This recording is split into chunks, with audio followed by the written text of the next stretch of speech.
Hello everyone, मैं हूं Ram. Session 60 of मार्ग ईआरपी में आप सभी का स्वागत है। बेसिक कॉन्सेप्ट ऑफ जीएसटी के अंदर हमने प्रीवियस सेशंस में सीखा था कि रिवर्स चार्ज क्या होता है, किन लोगों पर रिवर्स चार्ज एप्लीकेबल होता है और ऐसी कौन कौन सी सर्विसेज हैं या गुड्स हैं जिन पर आरसीएम एप्लीकेबल होता है। उसके साथ हमने सीखा था कि इनपुट टैक्स क्रेडिट क्या होता है और कैसे हम उसको सेट ऑफ करते हैं, किस तरीके से हम उसको क्लेम करते हैं। तो ये हमने प्रीवियस सेशंस में देखा था। अगर आप लोगों ने अभी तक नहीं देखा है तो वो जाकर आप देख सकते हैं। आज के सेशंस में हम जो करने जा रहे हैं ई वे बिल कि ई वे बिल क्या होता है, कौन लोग ई वे बिल जनरेट कर सकते हैं, मतलब किनको रिक्वायरमेंट होती है जनरेट करने के लिए, और ई वे बिल की वैलिडिटी क्या होती है, क्या क्या डॉक्यूमेंट्स की जरूरत होती है। आज हम इन सब चीजों के बारे में डिस्कस करेंगे। तो चलते हैं, शुरू करते हैं। सबसे पहले हम बात कर लेते हैं ई वे बिल की कि ई वे बिल होता क्या है। ई वे बिल जो होता है वो इलेक्ट्रॉनिक वे बिल होता है जो कि आपके गुड्स के मूवमेंट पे लगता है कि आप अगर एक जगह से दूसरी जगह गुड्स को लेके जा रहे हैं तो उस केस में आपको ई वे बिल जनरेट करने की जरूरत पड़ती है, जो कि आप पोर्टल से जनरेट कर सकते हैं। इसको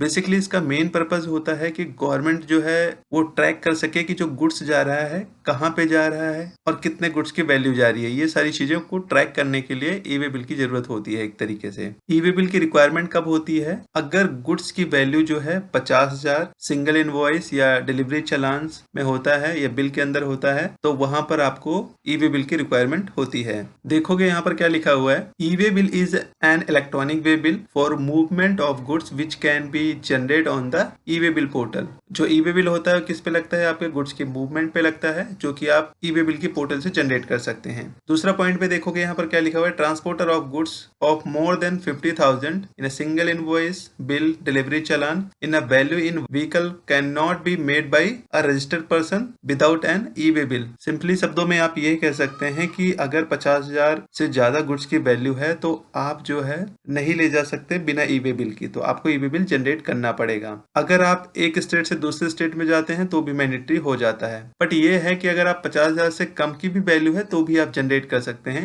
बट मैंडेटरी तब हो जाता है जब आप 50,000 से ऊपर की वैल्यू एक जगह से दूसरी जगह लेके जाते हैं। इसके बाद तीसरा पॉइंट देखोगे यहाँ पर क्या लिखा हुआ है, alternatively E way bill can also be generate और cancel through SMS, Android app and by site on site integration through API. मतलब यह है कि आप जो है ई वे बिल एसएमएस के थ्रू भी जनरेट कर सकते हैं, एंड्रॉइड ऐप के थ्रू जनरेट कर सकते हैं, साइट टू साइट अगर इंटीग्रेशन करवा रखा है एपीआई के थ्रू तो आप वहां से भी जनरेट कर सकते हैं। आजकल के जो सॉफ्टवेयर है वो डायरेक्टली क्या करते हैं, एपीआई के थ्रू इंटीग्रेट करके डायरेक्टली सॉफ्टवेयर से ही जनरेट कर सकते हैं, जैसे बाकी सारे सॉफ्टवेयर के अंदर है। हम आगे सॉफ्टवेयर के अंदर भी सीखेंगे कि किस तरीके से आप एपीआई के थ्रू जो है ई वे बिल जनरेट कर सकते हैं बड़ी आसानी तरीके से। उसके बाद अगला पॉइंट देखोगे यहाँ पर कि when an E way bill is generated a unique E way bill number, मतलब EBN number is allocated and is available to the supplier, recipient and the transporter. मतलब जब आप ई वे बिल जनरेट करते हो ना तो वहां पर क्या निकलता है, ईबीएन नंबर निकलता है जिसे हम बोलते हैं ई वे बिल नंबर, जो कि किसके पास होना चाहिए, ये सप्लायर, रिसिपिएंट और ट्रांसपोर्टर तीनों के पास ये होना चाहिए एक तरीके से। अब हम बात कर लेते हैं कि कौन कौन लोगों को जरूरत होती है ई वे बिल जनरेट करने के लिए, मतलब कौन लोग जनरेट करते हैं ई वे बिल। यहाँ पर देखोगे तो लिखा हुआ है कौन लोग ई वे बिल जनरेट कर सकते हैं। तो देखोगे सबसे पहले क्या लिखा हुआ है, registered person if movement of goods of more than ₹50,000 in value to और from registered person, a registered person और the transporter may choose to generate and carry E way bill even if the value of goods is less then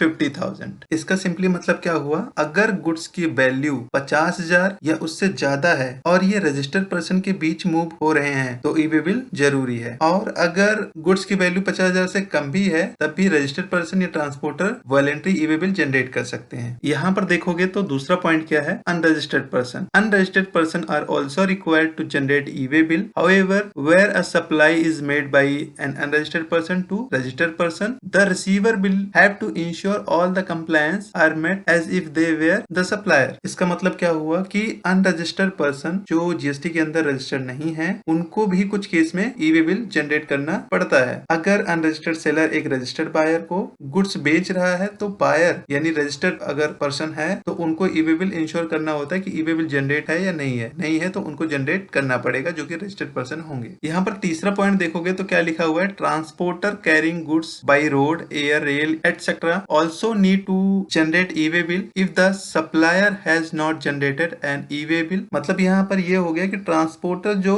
कि ले जा रहा है किससे, से road से लेके जा रहे हैं या रेल से लेके जा रहे हैं या एयर से लेके जा रहे हैं, अगर सप्लायर ने सपोज दिन जनरेट नहीं किया है ई वे बिल, तो उस केस में ट्रांसपोर्टर को जनरेट करना पड़ेगा, तभी वो लेकर जा सकते हैं गुड्स को। यहाँ पर देखो क्या लिखा हुआ है, unregistered transporter will be issue transport ID on enrolling on the E way bill portal after which E way bill can be generated. तो इसका सिंपली मतलब क्या कह सकते हैं आप कि ट्रांसपोर्टर जो गुड्स को रोड, एयर, रेल इत्यादि जगहों से लेके जा रहे हैं, उनको भी ई वे बिल जनरेट करना पड़ता है अगर सप्लायर ने ई वे बिल जनरेट नहीं किया है तो। और अगर ट्रांसपोर्टर अनरजिस्टर्ड है तो भी ई वे बिल जनरेट कर सकते हैं अगर उन्होंने ई वे बिल पोर्टल पर इनरोल किया है और ट्रांसपोर्ट आईडी मिल गया हो तो उस केस में भी जो ट्रांसपोर्टर है अगर अनरजिस्टर्ड है तो भी वो जनरेट कर सकते हैं। यहाँ पर देखोगे तो सिंपली मतलब क्या हुआ कि अगर रजिस्टर्ड पर्सन है और ट्रांजेक्शन किसके बीच हुई है, रजिस्टर्ड पर्सन के बीच हुई है, 50,000 से ज्यादा की ट्रांजेक्शन है, तो उस केस में जो है जनरेट करना मैंडेटरी हो जाता है। अगर 50,000 से कम भी है तो भी जनरेट कर सकते हैं ई वे बिल को। दूसरे केस में क्या है कि अनरजिस्टर्ड पर्सन है और रजिस्टर्ड पर्सन को सप्लाई कर रहे हैं, तो अनरजिस्टर्ड पर्सन भी जनरेट कर सकता है, बट अगर उसके पास नहीं है, मीन्स अगर वो जनरेट नहीं कर रहा है अनरजिस्टर्ड पर्सन, तो जिनको सप्लाई कर रहे हैं मतलब जो रिसीवर है वो इंश्योर करेंगे सारे कंप्लायंस को, राइट, उनको जनरेट करना पड़ेगा। अगर वो भी नहीं जनरेट करते हैं तो ट्रांसपोर्टर की एक तरीके से रिक्वायरमेंट बन जाती है कि वो जनरेट करें। मतलब तीनों के पास तीनों जगहों पर क्या है कि आपको ई वे बिल की जरूरत पड़ती है, उसमें से कोई भी जनरेट कर सकता है। बिना ई वे बिल के आप गुड्स को नहीं ले जा सकते। अगर आपको गुड्स को लेके जाते हैं तो उस केस में जो है आपको पेनल्टी भरना पड़ सकता है कि जितने का आपका गुड्स होता है, अगर आपके पास ई वे बिल नहीं है उस टाइम पर, तो जितने का गुड्स की वैल्यू होगी उसके हिसाब से 100% जो है पेनल्टी एप्लीकेबल होता है। अब बात कर लेते हैं इसकी वैलिडिटी वगैरह क्या होती है, तो चलिए एक बार देख लेते हैं। ई वे बिल की जो वैलिडिटी होती है क्या होती है कि अगर आप 100 किलोमीटर के अंदर होते हैं तो जो उसकी वैलिडिटी होती है वो 1 दिन की होती है। अगर आपका 100 किलोमीटर से एडिशनल है मतलब तो उसको आपको 1 दिन एक्स्ट्रा मिलता है। ये किसके लिए है, अगर बाई रोड लेके जाते हैं। क्या क्या डॉक्यूमेंट्स की रिक्वायरमेंट होती है यहाँ पर, तो देखोगे आपको जो डॉक्यूमेंट्स की रिक्वायरमेंट होती है, क्या इनवॉइस चाहिए आपको, मतलब बिल ऑफ सप्लाई, चालान related of the consignment of goods, transporter by roads, transporter ID चाहिए होती है, व्हीकल नंबर चाहिए होता है, ट्रांसपोर्टर बाई रेल, एयर और शिप, तो उसके लिए क्या चाहिए होता है, transporter ID, transporter document number, date on the documents, इन सब चीजों की रिक्वायरमेंट होती है ई वे बिल के अंदर। अगर मान के चलिए अगर ई वे बिल को कैंसिल वगैरह करना हो तो कब कर सकते हैं, विद इन 24 आवर्स के अंदर आप जो है ई वे बिल को कैंसिल कर सकते हैं। और ई वे बिल काफी जगहों पर रिक्वायरमेंट नहीं होती। ऐसी कौन सी चीजें हैं जिन पर ई वे बिल की जरूरत नहीं होती, जो कि 50,000 से ज्यादा की भी वैल्यू होती है, वो होती है जैसे बैंक की करेंसी होती है, ज्वेलरी हो गई, पर्सनल यूज प्रोडक्ट हो गए, पेट्रोल्स हो गए, तो इन सब चीजों पर ई वे बिल की जरूरत नहीं पड़ती है। क्यों? क्योंकि अगर ऐसी चीजें बता के चली जाएंगी तब तो फिर चोरी के चांसेस ज्यादा हो जाते हैं। तो इन चीजों पे रिक्वायरमेंट नहीं होती, बाकी सभी चीजों पर जो गुड्स की मूवमेंट करते हैं उस पर ई वे बिल की जरूरत होती है। फिलहाल आज के लिए हम इतना ही करेंगे, बाकी हम इसको डिटेल्स में करेंगे। जो हमारा जीएसटी एक्सपर्ट वाला कोर्स है उसमें और डिटेल्स में बारीकी से समझेंगे एक एक पॉइंट को। तो आज के लिए फिलहाल हम इतना ही करेंगे। कल से जो हम करेंगे सॉफ्टवेयर के अंदर करेंगे कि किस तरीके से GSTR1 को हम जनरेट करते हैं, GSTR1 के अंदर कौन कौन सी ट्रांजेक्शन होती है, कितने टाइप की सेल्स होती हैं, इन सब चीजों के बारे में हम डिस्कस करेंगे